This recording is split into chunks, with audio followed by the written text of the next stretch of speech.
Well, we hope everyone has a better afternoon commute because yesterday's snowfall certainly caused that drive to and from work and school a lot longer than it usually is. Yeah, even with the slower driving out there were many accidents. The State Patrol says statewide, at least 475 vehicles wound up in the ditch.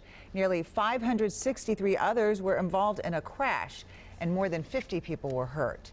People not on the road spent most of the day digging out, and Reg Chapman joins us now with more on the big cleanup. Reg, hi.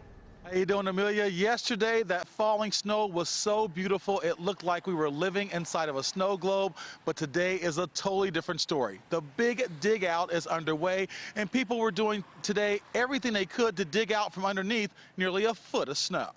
It's a lot of snow. For most, the big dig out began at home. Woo!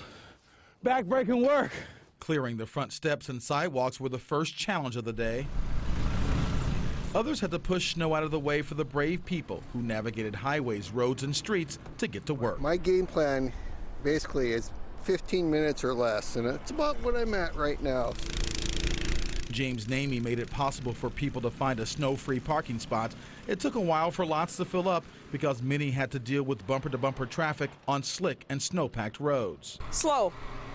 Still took me 45 minutes to get here. It was a day of neighbor helping neighbor. Keep going, you got it. Cars stuck in snowbanks, tires spinning without any signs of stopping.